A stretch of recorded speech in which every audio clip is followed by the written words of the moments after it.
Hello students, आज का हमारा टॉपिक है केस स्टडी। केस स्टडी 2020 से 2021 के सेशन में पार्ट ए का सेक्शन बी है।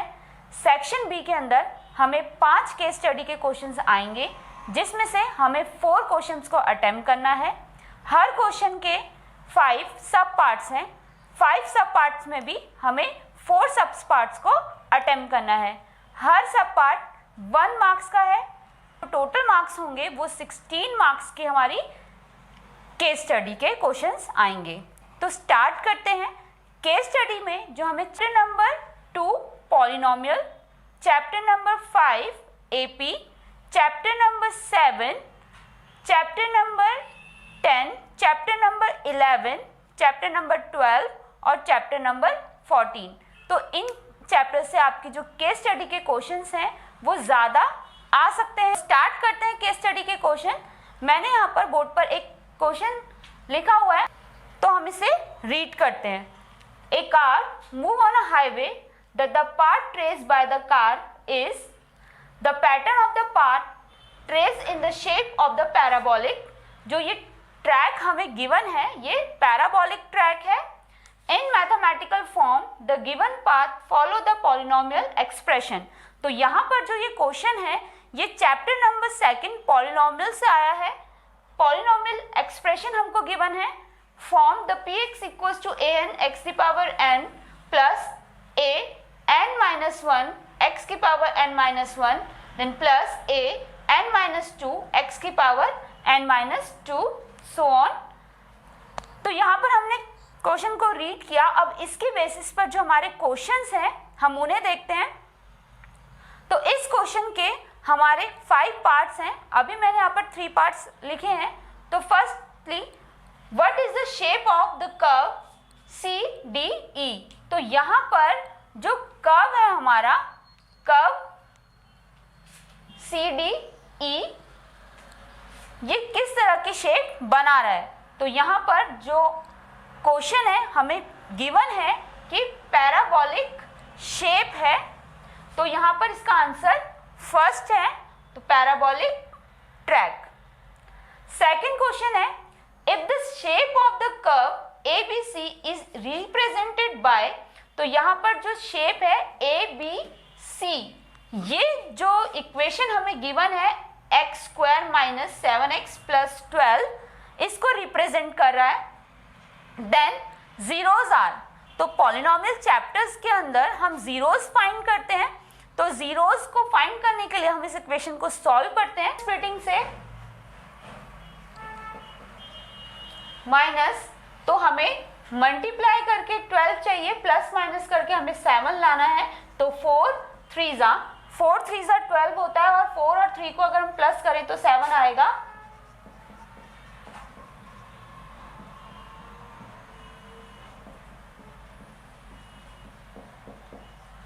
x को कॉमन लेते हैं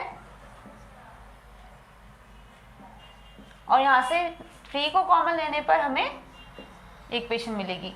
तो x माइनस 3 और x माइनस 4 जो कि हमारे पॉइंट है, तो हमें x की जो वैल्यू है वो 3 और 4 मिलेगी। तो यहाँ पर जो हमारे पॉइंट्स हैं, हमारे जो जीरोज हैं वो 3 और 4 है, मीन्स इसका second part. The next part the path traced by the car whose zeros are. अब इस क्वेश्चन में रिवर्स है सेकेंड क्वेश्चन का। अब हमें जीरोज गिवन है और इक्वेशन हमें फाइंड करनी है। तो इसको किस तरह हम फाइंड करेंगे।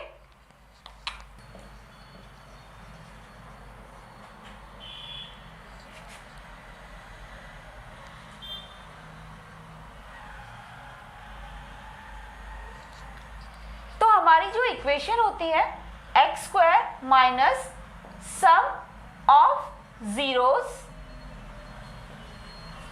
X plus product of zero.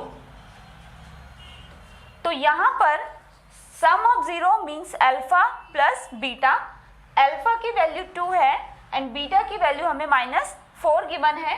अगर हम इस इक्वेशन में इस वैल्यूज को पुट करें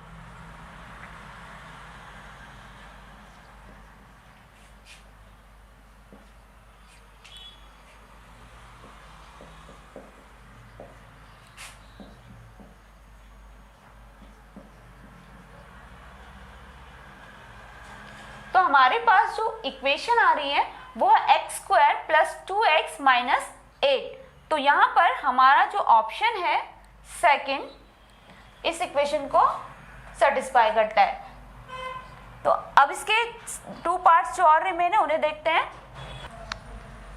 D part, the given path is shown on the coordinates axis which is shown below। हमें ग्राफ दिया गया है, हमारी x एक्सिस है, हमारी y एक्सिस है। यहाँ पर जो ट्रैक है x एक्सिस को कितने पॉइंट पर काट रहा है हमें ये बताने, मतलब मीन्स हमें जीरोस बताने हैं। अगर हम काउंट करें 1 2 3 और 4, यहाँ पर x एक्सिस पे जो जीरोस हैं वो 4 है, तो इसका थर्ड पार्ट इसका आंसर है। Then if the path ABC tracked by the car in the above question is represented by, हमारी इस इक्वेशन को रिप्रेजेंट कर रहा है x² plus 8x plus 15। Then find the distance between G and F। तो हमें G और F के डिस्टेंस को फाइंड करना है। यहाँ पर हमें डिस्टेंस गिवन है 2 3 1 और कैन नॉट बी डिटरमाइन। तो हम इसे सॉल्व करते हैं और देखते हैं हम डिस्टेंस निकाल पाते हैं या नहीं। तो इक्वेशन को सॉल्व करते हैं।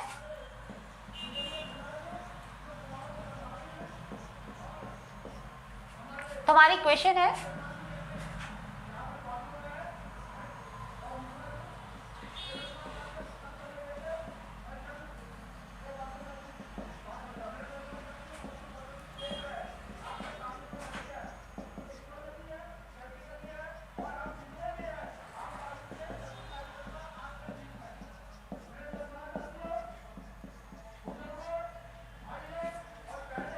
जो x की वैल्यू है वो -3 और -5 आ रही है।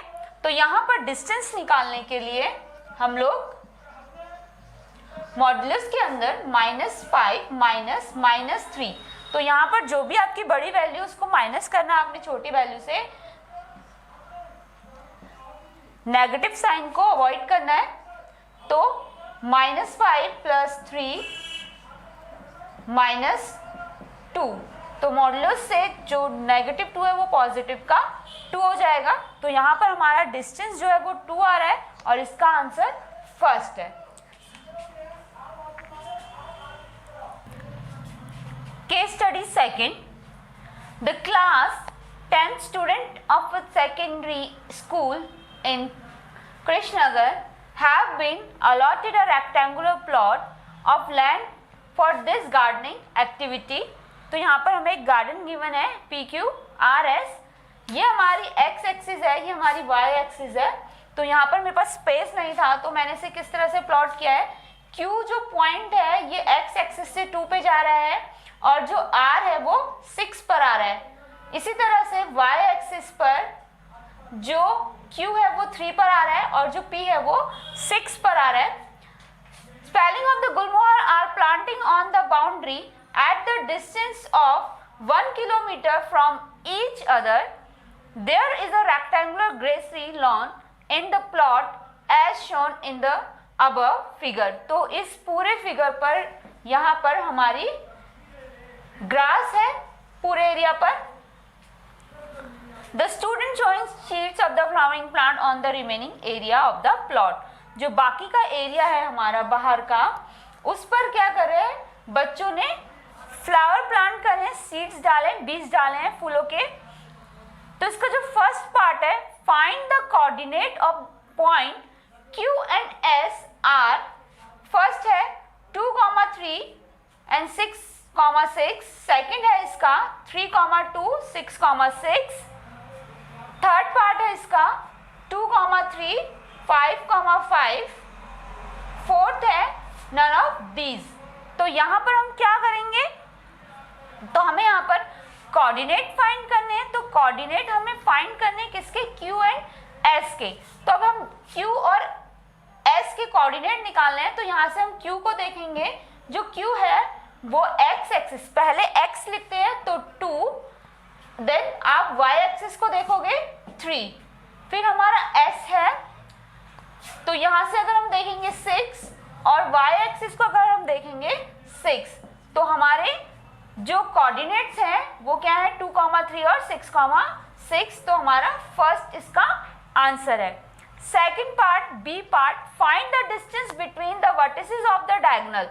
जो हमारा डायगोनल है कौन सा, Q एंड S, तो हमें इसका क्या करना है, डिस्टेंस फाइंड करना है। तो इसके डिस्टेंस के लिए हम क्या करेंगे, डिस्टेंस फॉर्मूला अप्लाई करेंगे। तो डिस्टेंस फॉर्मूला जो हमारा होता है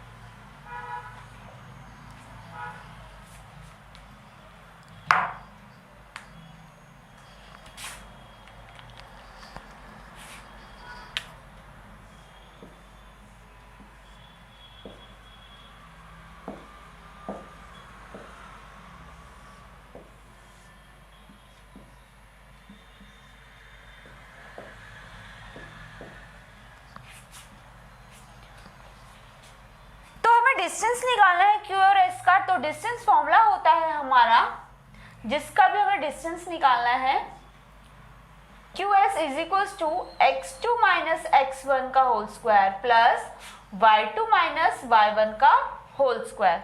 तो यहाँ पर हम जब पुट करेंगे तो x2, तो हमारे जो कोऑर्डिनेट थे वो हमारे क्या आ रहे हैं, अगर हम Q को ले लें तो 2, 3, यहाँ से 2, यहाँ से 3, और अगर हम S को ले ले तो यहाँ से 6, और मतलब x एक्सिस से भी 6 और y एक्सिस से भी 6 आ रहा है। तो इसको सॉल्व करते हैं।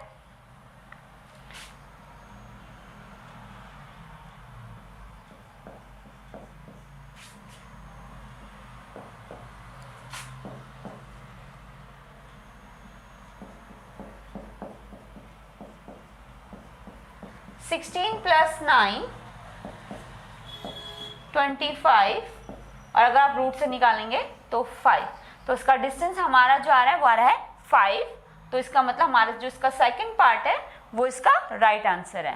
देन वो पूछ रहा है find the width of rectangle, कि इसकी चौड़ाई कितनी होगी। हमारे रेक्टेंगल में लेंथ होती है और ब्रेथ होती है, लेंथ हो गई ये हमारी ब्रेथ हो गई, तो ब्रेथ ही हमारी विड्थ होती है, तो उसे फाइंड करना है हमने।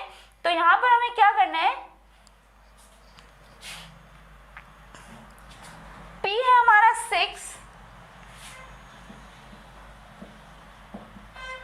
P है हमारा 6 और Q है हमारा 3, तो यहां से हमारे पास इतना ही डिस्टेंस जो है 3 का, मतलब मीन्स 1, 2 जो है वो लेस कर देंगे हम, तो -3, तो यहाँ पर हमारा जो डिस्टेंस है वो 3 आ रहा है।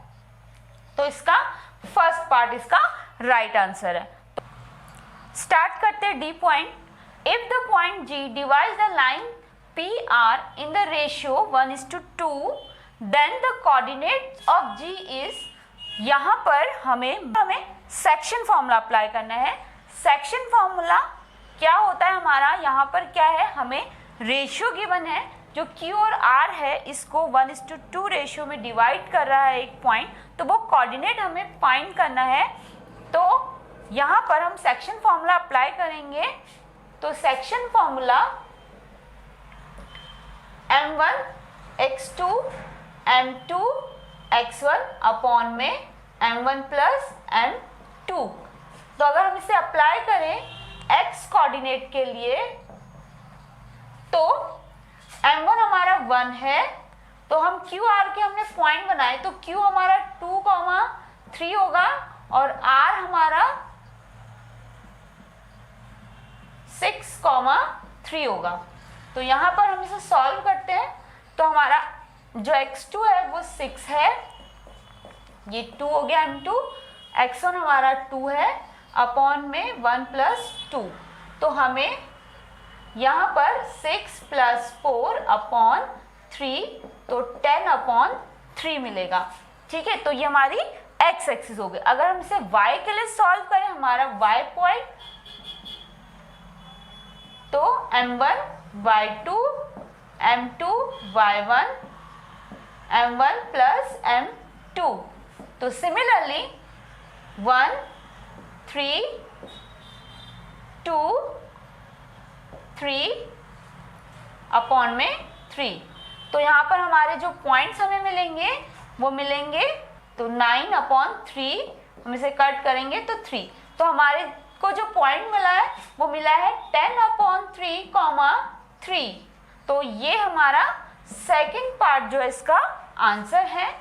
इसी तरह ई point, find the area of the rectangle PQRS, हमें इसका एरिया निकालना है। तो यहाँ पर हमें 8 स्क्वायर यूनिट, 10 और 12 और 14, तो हम इसे कैसे निकालेंगे? हमें जो एरिया होता है हमारा वो L इंटू बी होता है। तो L कैसे हम फाइंड करेंगे? L को फाइंड करने के लिए लेंथ को ये देखना है कि ये कितना है 6, ये कितना है 2। तो ये स्पेस हमारे पास, तो 6 माइनस 2 इक्वल्स टू 4, और हम ब्रेथ निकालेंगे इसी तरह से, तो 6 माइनस 3 इज इक्वल्स टू 3। इसके सेकेंड पार्ट में भी हमने विड्थ, थर्ड पार्ट में भी हमने विड्थ फाइंड की थी, तो वहां पर 3 हमारी विड्थ आई थी। तो L into 4 into 3 is equals to 12। ये है हमारी case study 2, efficiency of machine. यहाँ पर हम मशीन की बात करने वाले हैं। In the current scenario, government has policy to make a highway as soon as possible, so the contractor use the heavy machine instead of using a man power या man labor। तो contractor क्या कर रहा है? Man labour की जगह machine का use करने वाला है। A machine operator dug out a field in a shape of the circular. जो ऑपरेटर है वो फील्ड से सर्कुलर शेप में मिट्टी को खोदने वाला है, डग करने वाला है। हैविंग द रेडियस 3 मीटर, जिसकी रेडियस 3 मीटर है, और height man depth means 10 metre है। तो इसको देखते हैं। When the machine operator dug out the field in a given dimension, the 3-dimensional shape of the digging area, वो कह रहा है जब मशीन फील्ड को खोदेगी तो उसमें जो 3 डायमेंशन शेप होगी वो कौन सी होगी? सिलेंड्रिकल होगी, कोनिकल होगी, क्यूबिकल होगी या स्फेरिकल होगी? तो यहाँ पर एक चीज ध्यान देने वाली बात है कि हम जो फील्ड है उसको सर्कुलर फॉर्म में खोदने वाले हैं। अगर मशीन डग एक सिलेंडर की शेप बनाएगी इस तरह से, तो 3 डायमेंशन शेप हमारी यही होगी। तो इसका फर्स्ट ऑप्शन इसका आंसर है। देन फाइंड द वॉल्यूम, तो वॉल्यूम निकालना है। तो हमारी शेप किस चीज की बनी है? सिलेंडर की। तो किसका वॉल्यूम फाइंड करेंगे? सिलेंडर का। तो volume of cylinder pi r square h होता है। तो हमारे जो सर्कल का एरिया है वही हाइट उसकी, तो हमारा जो वॉल्यूम है सर्कल सिलेंडर का वो ये होता है पाई आर स्क्वायर एच। तो पाई की वैल्यू हम यहाँ पर 3.14 रखने वाले हैं इंटू 3 का स्क्वायर। रेडियस हमारी 3 गिवन है हमको और हाइट हमारी 10 है। तो यहाँ पर 3 का स्क्वायर 90, 9 10 जा 90। तो हमारे पास आ रहा है 8.26 इंटू 10, क्योंकि 9 के पास 0 भी है तो ये हो जाएगा 0.6। तो इसका आंसर है हमारा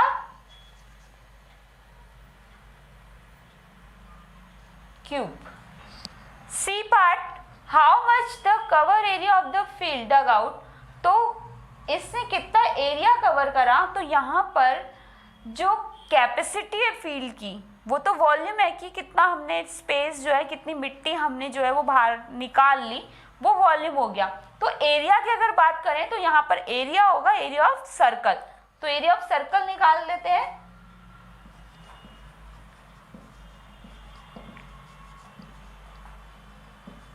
पाई आर स्क्वायर मीन्स 3.14 इंटू 3 का स्क्वायर, तो 1.4 इंटू 90। तो यहाँ पर भी हमारा क्या आएगा 28.26। सॉरी 9, 3.14 इंटू 9, 3 का स्क्वायर 9, तो 28.26 metre square. D part, find the total inner surface area of the digging field. हमें ऑप्शंस गिवन है, हमसे ये बोला है, हमने जब डिग करा, मशीन ने जब खोदा इस एरिया को, तो उसका इनर सरफेस हमें निकालना है। तो देखो, जब मशीन इस फील्ड को खोदेगी और मिट्टी बाहर निकालेगी, तो ये सर्कल तो एज इट इज हमारा फील्ड पर रहेगा, मतलब हमारी मिट्टी में रहेगा, और ये सरफेस जो होगा वो खाली होगा, मीन्स यहाँ पर कुछ नहीं होगा। जब आप सोचिए, अगर मशीन ने उस मिट्टी को निकाला बाहर, तो हमारा जो ये एरिया है, ये सर्कल है, ये तो हमारे फील्ड पर ऐसे ही बना रहेगा अंदर इनर में, और ये जो होगा ये हॉलो होगा, मीन्स खाली होगा ऊपर से, और ये सरफेस होगा, इसके इधर उधर क्या है, मिट्टी है। तो यहाँ पर हमें इनर सरफेस निकालना है, मीन्स हमारा CS से लगेगा सर्कल का, CS of cylinder plus area of circle, तो 2 पाई RH plus pi R square. इसे सॉल्व करते हैं, 3.143 करके हमें मिलेगा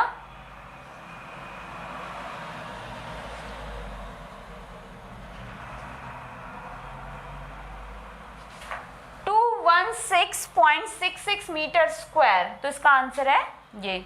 अब हम इसका ई पार्ट देखते हैं।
ई पार्ट, हमें टोटल कॉस्ट फाइंड करनी है डिग की। तो डिग में हमारा क्या आएगा, वॉल्यूम आएगा, कि हमने कितनी मिट्टी फील्ड से बाहर निकाली है, कितना उसका वॉल्यूम हमने कम कर दिया है। तो जितना वॉल्यूम हमने कम करा है वही हमारा सर्कुलर फील्ड जो हमने शेप खोदी थी उसका वॉल्यूम हमने निकालना है। तो वॉल्यूम को हम पहले भी फाइंड कर चुके हैं।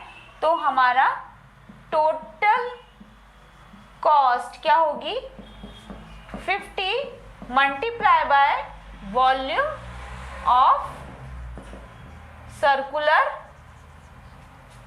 तो 50 इंटू वॉल्यूम हमारा क्या आया था 282.6, इन दोनों को मल्टीप्लाई करने पर 14130 हमें मिल रहा है। तो ये हमारे केस स्टडी के 3 क्वेश्चंस आज हमने करे हैं। नेक्स्ट वीडियो में हम फिर से 3 क्वेश्चंस को पिक करेंगे केस स्टडी के। तो टिल देन बाय स्टूडेंट्स।